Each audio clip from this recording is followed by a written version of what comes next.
এক মিনিটেই সবকিছু ভেঙে চুরে তছ নছ হয়ে গেছে।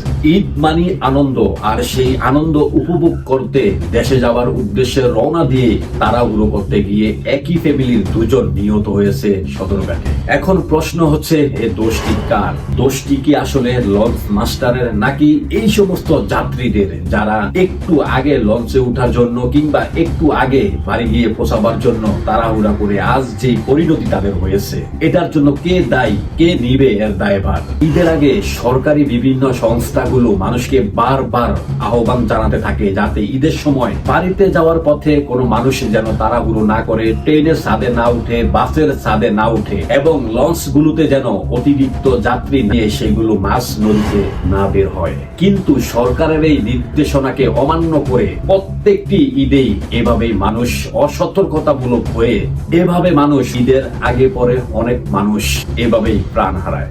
একজন মানুষ ট্রেনে উঠতে পারে না, সে ট্রেনে ওঠার জন্য যেইভাবে নিজের ঝুঁকি নিয়ে চেষ্টা করতেছে, এখানেও তার প্রাণহানির সংখ্যা রয়েছে। তা জেনে শুনেও এই যে ঘরমুখী মানুষ নিজের জীবনের ঝুঁকি নিয়ে আত্মীয় পরিবার পরিজনের সঙ্গে ঈদ কাটাবার জন্য ঢাকা ত্যাগ করা প্রত্যেকটি মানুষ বেপরোয়া হয়ে উঠেছে।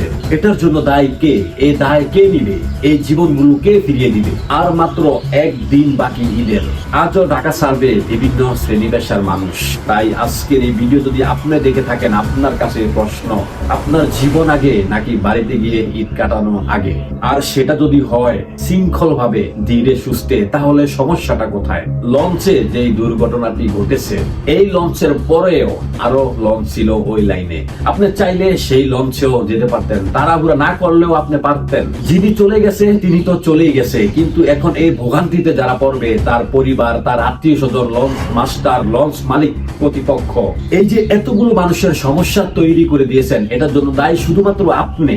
আপনার একটু অসতর্কতার কারণে ঘটে গেছে এত বড় একটি দুর্ঘটনা।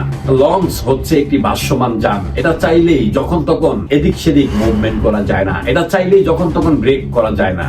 অন্যদিকে সদরঘাটে যে সমস্ত ট্রলার কিংবা নৌকার মাঝি রয়েছেন, আপনারা যারা জীবনের রিস্ক দিয়ে লঞ্চের পিছন দিয়ে প্রায় সময় দেখি কলা, রুটি, যাত্রী, মাল নিয়ে ঝুঁকি নিয়ে আপনারা লঞ্চের পিছন সাইডে নৌকা বেঁধে রাখেন কিংবা যাত্রী তোলেন, আজকের এই দুর্ঘটনা হতে পারে আপনার জন্য একটি শিক্ষা। তাড়াহুড়ো করে নয়, সবাই মিলে বাড়ি যাই, এই স্লোগান দিয়েই শুভ হোক আপনার ঈদ যাত্রা। ঈদ মোবারক।